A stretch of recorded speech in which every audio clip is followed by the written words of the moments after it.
Puji nama Tuhan, kembali lagi kita bersama-sama mendengarkan firman Tuhan. Sebelum kita mendengarkan firman Tuhan, mari Bapak Ibu Saudara saya ajak untuk kita masuk di dalam doa.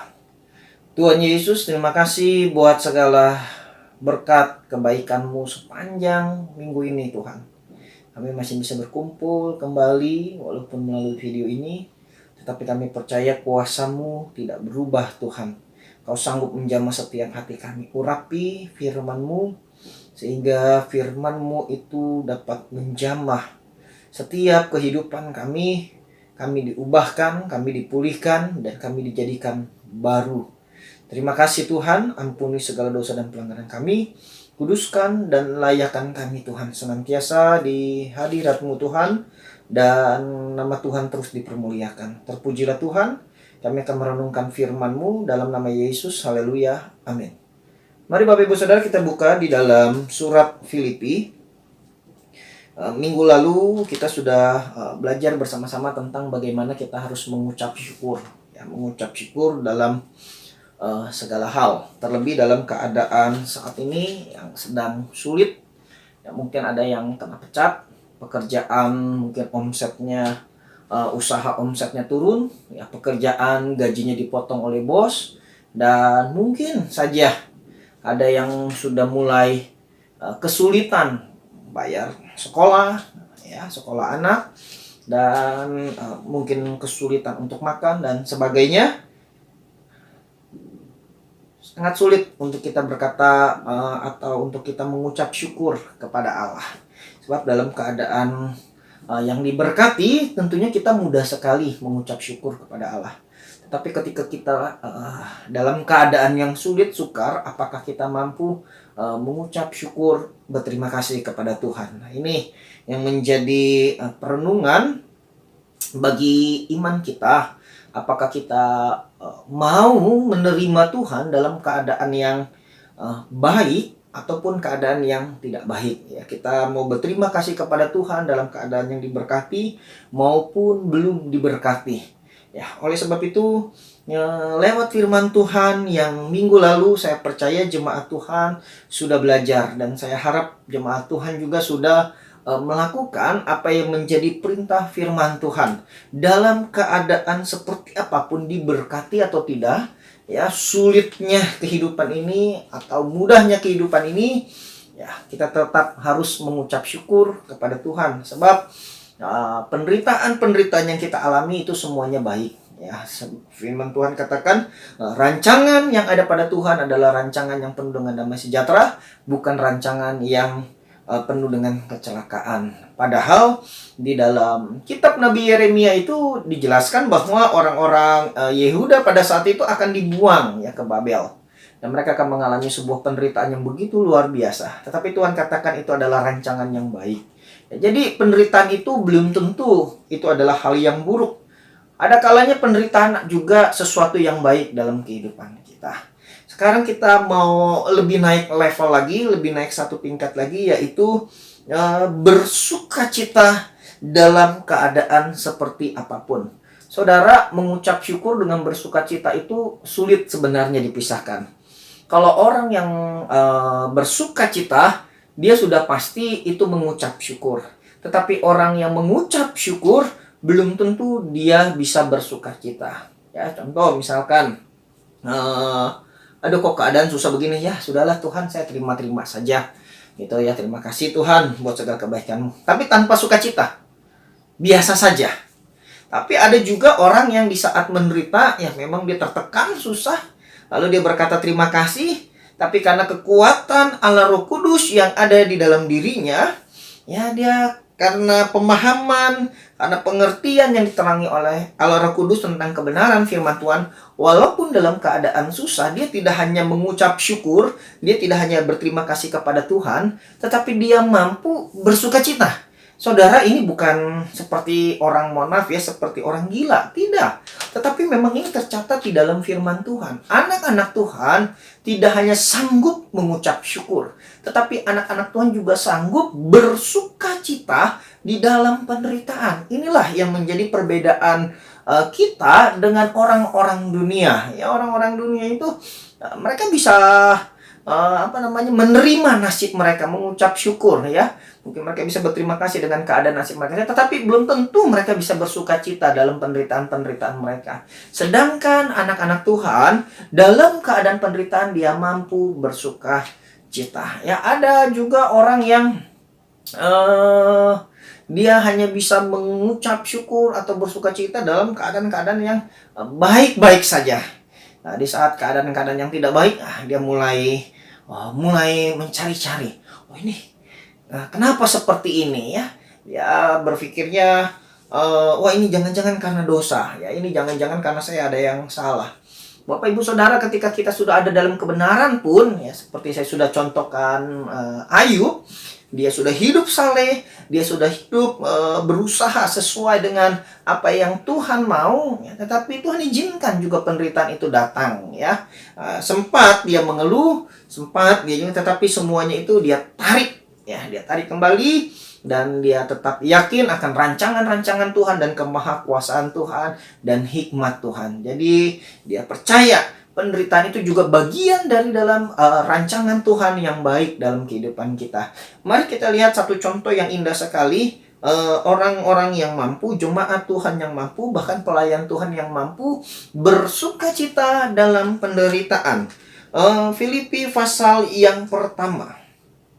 Filipi pasal pertama ayat yang ke-13, demikian firman Tuhan, sehingga telah jelas bagi seluruh istana ya dan semua orang lain bahwa aku dipenjarakan karena Kristus.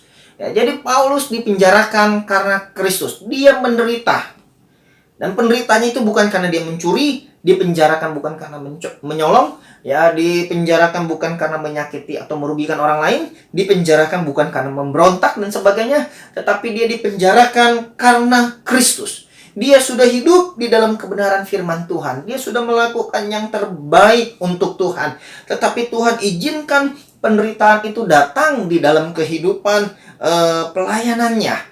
Sehingga mungkin tidak seperti yang dipikirkan oleh orang-orang zaman sekarang. Orang-orang zaman sekarang mungkin berpikir ketika kita sudah hidup di dalam kebenaran, ketika kita sudah hidup untuk Kristus, mereka akan berpikir, oh saya nanti akan diluputkan dari itu semua. Saya akan diluputkan dari penderitaan. Saya akan diluputkan dari kesusahan. Saya akan diluputkan dari berbagai macam-macam kesulitan ekonomi dan sebagainya. Saya mau katakan, walaupun kita ada di dalam Kristus, tidak menutup kemungkinan kita pun bisa masuk di dalam penderitaan. Nah, di saat kita masuk di dalam penderitaan itulah, mampukah kita bersikap atau memiliki hati seperti Rasul Paulus ini?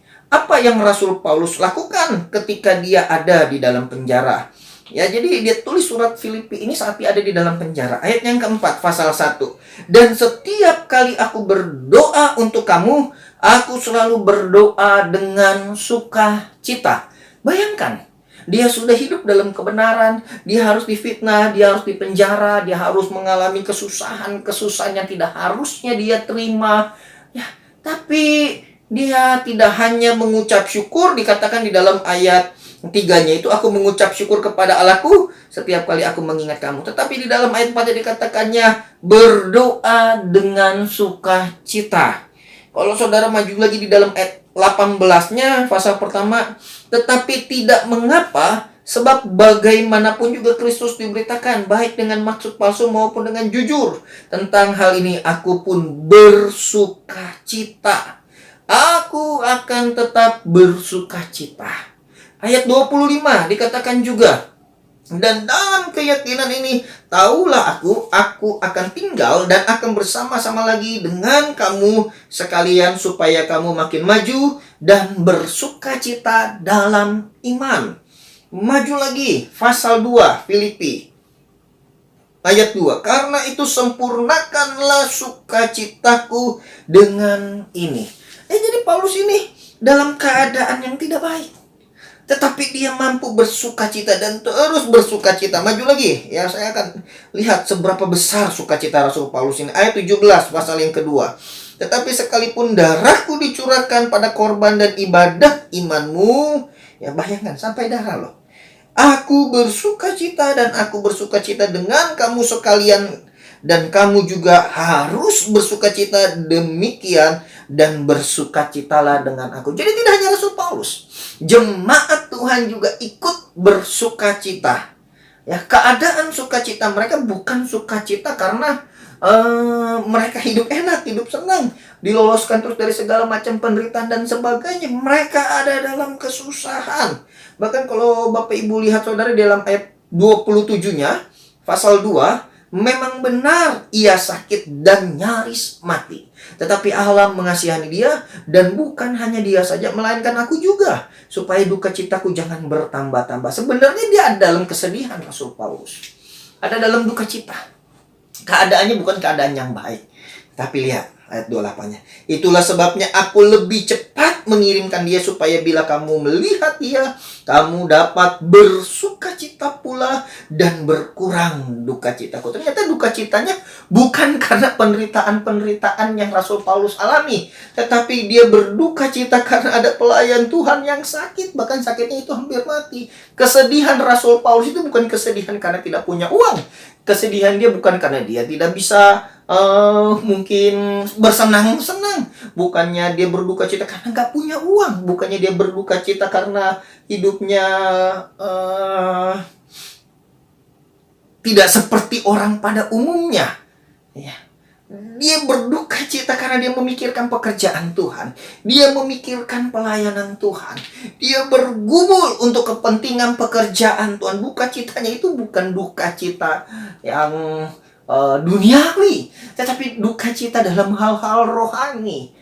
Dia memikirkan keselamatan para pelayan-pelayan Tuhan. Dia memikirkan pengajaran-pengajaran. Dia memikirkan kehidupan jemaat-jemaat Tuhan dan sebagainya. Ya, kalau saudara pelajari dalam surat Galatia, begitu intimnya dia dengan jemaat Galatia. Ya, ketika jemaat Galatia menyimpang, imannya mulai, dia sedih. Ya, dia tidak hanya marah, tetapi dia sedih. Ini dia berduka cita. Jadi berduka citanya itu bukan karena hal-hal duniawi. Ya. Tetapi dalam keadaan seperti itu, ya, ayat 29, jadi sambutlah dia dalam Tuhan dengan segala sukacita dan hormatilah orang-orang seperti dia. Nah, pasal 31a, akhirnya saudara-saudaraku bersukacitalah dalam Tuhan. Terus di sini sampai di dalam pasal yang keempat pun juga berbicara tentang sukacita. Jadi dalam pasal 4 ayat 10-nya ini tentang memberi. Aku sangat bersukacita dalam Tuhan, bahwa akhirnya pikiranmu dan perasaanmu bertumbuh kembali untuk aku. Memang selalu ada perhatianmu, tetapi tidak ada kesempatan bagimu. Dan seterusnya. Ini sukacita karena mereka saling memperlengkapi, ya. Saling memperlengkapi, saling mencukupi. Ayat 11, kukatakan ini bukanlah karena kekurangan, sebab aku telah belajar mencukupkan diri dalam segala keadaan. Aku tahu apa itu kekurangan dan aku tahu kelimpahan. Dan seterusnya, bagaimana mereka saling memperhatikan. Jadi mari Bapak Ibu Saudara, ya, kita belajar mampu harus bisa naik level. Tidak hanya mengucap syukur. Ya, mengucap syukur dengan bersukacita itu nggak bisa dipisahkan sebenarnya. Itu satu paket. Mengucap syukur adalah ucapan terima kasih. Terima kasih atas apa? Atas pemberian yang diberikan kepada kita. Atau kepada siapapun, ya, kita ikut merasa senang di sana. Nah, kata senang itulah sukacita. Kalau ada orang yang mengucap syukur tetapi tidak bersukacita, nah itu perlu dipertanyakan. Ucapan syukurnya sejati atau tidak? Harusnya orang yang mengucap syukur itu pasti dia bersukacita. Kenapa saya katakan pasti dia bersukacita? Karena dia menyadari apa yang dia terima, apa yang Allah berikan itu sangat berguna, sangat bermanfaat sekali buat dia, sangat-sangat menolong dia, dan sangat-sangat memberkati dia, sehingga lahirlah sukacita. Ya. Bapak Ibu Saudara, ada begitu banyak orang yang hidup dengan kelimpahan, ada begitu banyak orang yang ada dalam keadaan yang baik, ya, mungkin punya rumah yang baik, mobil yang baik dan sebagainya, tapi orang itu sedih. Ada banyak itu. Kenapa saya katakan seperti ini? Ya, karena dia tidak mengucap syukur. Rasanya ingin lagi, ingin tambah lagi, kayaknya kurang terus, padahal sudah banyak. Nah, tapi ada juga orang yang mungkin memiliki tabungan sedikit, dia ngontrak keadaannya. Ya, keadaannya mungkin, aduh besok bagaimana ya. Tapi dia mampu bersukacita, berterima kasih kepada Tuhan, terima kasih buat berkat-Mu. Kami alami itu. Ya, kami alami. Kadang bingung besok mau makan apa. Ya. Tapi ketika kita mengucap syukur sungguh-sungguh kepada Tuhan, memiliki pemikiran, bisa kita mengatakan mengucap syukur kepada Tuhan, yaitu dengan pemahaman yang benar, sehingga ketika kami dan istri dan anak-anak saya bilang, terima kasih Tuhan buat segala berkat-Mu. Kami, ya walaupun tidak punya apa-apa, kami senang, kami bahagia. Tapi berbalik, kalau kita salah mengucap syukur, bilang terima kasih, tapi hatinya masih nggak terima, itu nggak akan ada rasa senang, Bapak Ibu Saudara. Nggak akan ada rasa sukacita. Ya. Kita akan tahu sukacita kita ini berkualitas atau tidak ketika, kita akan tahu ucapan syukur kita ini berkualitas atau tidak, sesuai dengan firman Tuhan atau tidak, ketika kita mengalami sukacita di saat kita mengucap syukur. Oleh sebab itu mari kita naik lagi ya Bapak Ibu Saudara, kita tidak hanya menerima atas apa yang Tuhan sudah kerjakan dalam kehidupan kita. Mungkin kita sekarang dalam keadaan yang sedang terus merosot dan terus merosot. Ya, padahal saya sudah benar nih. Padahal saya sudah sesuai dengan kebenaran firman Tuhan. Mungkin orang-orang di luar sana berkata, di mana Tuhanmu? Dulu kamu gak seperti ini. Ya. Di mana Allahmu yang kamu sembah dengan setia, yang kamu hidup saleh di dalamnya? Kok kenapa dia membiarkan engkau susah? Mungkin ada banyak orang-orang yang menuduh seperti itu kepada kita. Saya mengatakan, jangan dengarkan mereka. Pandanglah terus Tuhan. Katakan, Yesus, terima kasih buat segala apa yang terjadi dalam kehidupan kami. Bapak Ibu Saudara, sekali lagi saya berkata seperti ini bukan karena saya sudah diberkati Tuhan. Mau katakan apa yang ada pada kami, semuanya adalah milik Tuhan. Semua milik Tuhan. Tuhan yang memberi, Tuhan juga yang mengambil. Ya, kalau saya mau mengeluh bisa, banyak sekali saya bisa keluhkan. Tinggal bandingkan saja diri saya dengan orang-orang yang di atas saya. Pasti saya akan mengeluh. Pasti saya akan sulit untuk mengucap syukur kepada Tuhan. Tapi kami tidak mau. Karena itu akan membuat kami susah sendiri. Karena itu akan membuat sukacita kami hilang. Karena itu akan membuat kami tidak mengucap syukur. Ketika kita melihat orang yang ada di atas kita, bukannya untuk kita jadikan perbandingan. Kalau Allah tidak menolong kita, kok kenapa dia lebih enak, saya tidak enak. Ketika kita melihat orang yang lebih atas itu, biarlah menjadi satu motivasi buat kita saja. Bahwa kita pun juga kalau mau kerja keras, mau rajin, kita bisa sukses. Tapi yang lebih utama pertama adalah, mari nikmati atas berkat apa yang Tuhan sudah berikan dalam kehidupan kita. Yang kita miliki saat ini. Yang kita bisa nikmati saat ini. Apapun itu yang saudara miliki. Mungkin saudara rumah saya hanya ngontrak. Ya, saya cuma bisa makan tempe tahu, kecap. Saya hanya bisa makan bubur. Ya, katakanlah, Tuhan terima kasih buat berkat-Mu. Ya, sekali lagi saya berkata seperti ini bukan saya hanya berbicara, tapi kami pernah alami. Dan yang kami alami tidak hanya sekali, berulang-ulang kali. Yang namanya kelaparan, tidak makan, sudah sering. Saya tidak malu menyaksikan ini, Bapak Ibu Saudara. Justru saya bangga. Kenapa saya bangga? Karena ketika saya mengalami hal itu, saya merasakan pertolongan Tuhan yang begitu luar biasa. Dan saya menyadari ternyata sukacita Tuhan, damai sejahtera Tuhan, ya ucapan syukur itu benar-benar terbukti kuasanya. Tidak bergantung kepada apa yang kita miliki. Tidak bergantung dengan kekayaan yang kita miliki, tidak. Saya menyadari ketika saya mengiring Tuhan, Tuhan izinkan saya ada di dalam keadaan yang sangat bawah. Bahkan pada saat itu saya bingung bagaimana saya bisa bayar untuk melanjutkan kontrakan saya, tempat tinggal saya. Tapi kami belajar sama istri, Tuhan terima kasih buat semuanya. Terima kasih buat penderitaan yang kami sudah alami. Kami terima itu semua. Dan saya merasakan sukacita yang begitu luar biasa dari Tuhan. Dan ketika kami lewati masa-masa sulit itu, saya sama istri sampai berkata, loh, keadaan kami sudah seperti sekarang ini ya. Kami bersyukur. Saudara, saya tidak katakan kami sudah mewah, tidak. Kami bisa makan saja kami sudah bersyukur. Kami bisa minum saja kami sudah bersyukur. Kami dapat tempat tinggal yang baik saja kami sudah bersyukur. Kami bisa melayani dengan baik, pergi ke sana ke sini, beli bensin dan sebagainya. Kami sudah mengucap syukur, terima kasih Tuhan. Ketika kami mungkin melihat teman-teman kami yang jauh lebih sukses, yang jauh lebih diberkati secara materi, ya itu udah berkat Tuhan untuk mereka. Kami hanya ikut senang saja lihat mereka. Puji Tuhan, mereka sudah diberkati Tuhan. Kami ikut senang. Yang penting pekerjaan Tuhan terus berjalan dengan baik. Jemaat Tuhan semakin maju, semakin diberkati. Saudara, kalau kita mengiring Tuhan, patokannya dari hal-hal duniawi ini, akan ada banyak anak-anak Tuhan yang kecewa. Ya, sebab Tuhan memanggil kita bukan untuk fokus kepada hal-hal dunia ini. Tetapi Tuhan memanggil kita untuk fokus kepada hal-hal panggilan sorgawi. Ya, di dalam Filipi, kita masuk ke dalam Filipi. Ya, maksud saya Filipi pasal yang ketiga, ayat yang ke-14. Filipi 3 ayat 14. Dan berlari-lari kepada tujuan untuk memperoleh hadiah, yaitu panggilan sorgawi dari Allah dalam Kristus Yesus. Jadi berlari-lari, berlomba, fokusnya kepada panggilan sorgawi. Bukan hal-hal duniawi. Ya. Sorgawi itu yang menjadi pusat panggilan kita. Kita berlari-lari kepada panggilan sorgawi itu.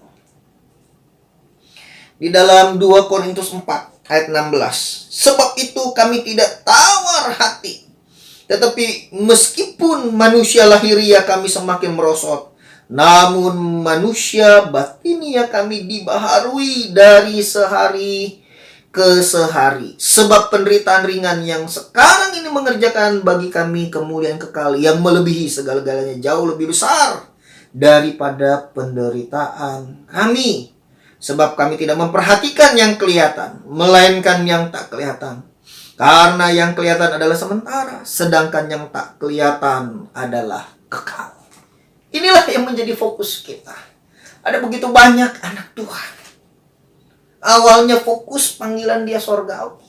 Awalnya panggilan dia yang awalnya fokus kepada hal-hal yang batiniah. Tapi lama-kelamaan, dia mulai fokus kepada hal-hal yang lahiriah. Fokus kepada hal-hal yang kelihatan. Saya berulang-ulang ingatkan kepada Bapak Ibu Saudara, boleh ya, saudara diberkati, boleh, silakan.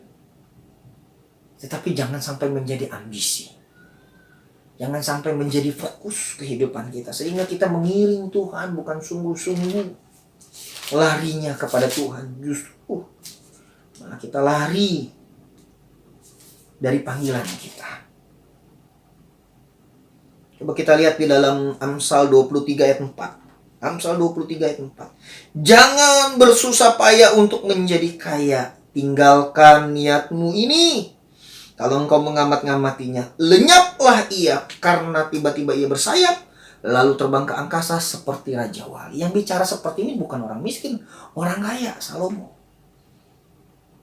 Justru Salomo melarang.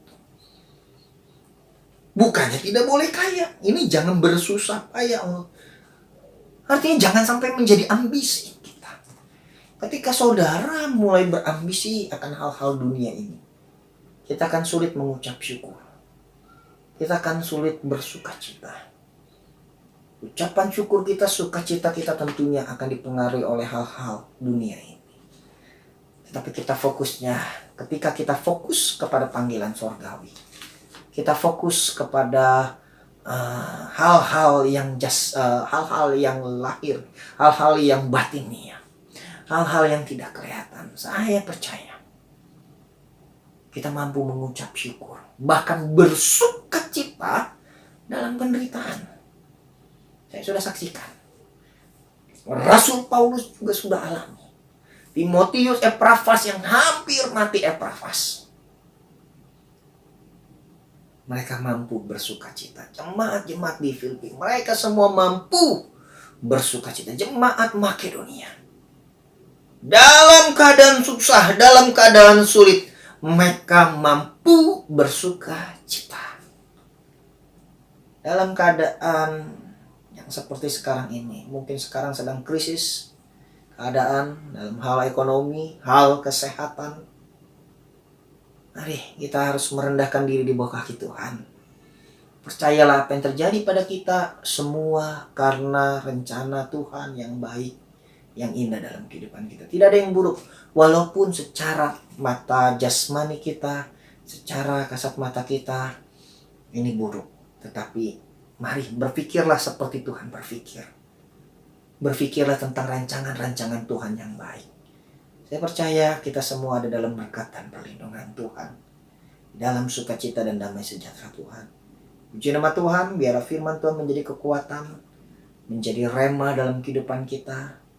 Kita harus mampu mengucap syukur, bahkan bersukacita dalam segala hal. Bahkan dalam penderitaan pun kita harus mampu bersukacita. Haleluya. Puji nama Tuhan. Mari kita masuk di dalam doa. Tuhan Yesus, terima kasih. Berkati jemaat-Mu Tuhan yang sedang ada dalam kesusahan. Berikan mereka pengertian, pemahaman bahwa semuanya baik. Dan mampukan kami mengucap syukur dengan baik Tuhan. Dengan pengertian yang benar. Sehingga kami yakin percaya kami mampu bersukacita. Terima kasih, berkati jemaat Tuhan yang di Bogor, Gading Serpong, dan di Daruraya. Tuhan tolong pelayanan pekerjaan Tuhan. Terpujilah Tuhan, ampuni dosa-dosa kami, ampuni pelanggaran kami. Berkati kami semua Tuhan. Berkati pelayanan pekerjaan Tuhan. Berkati bangsa Indonesia.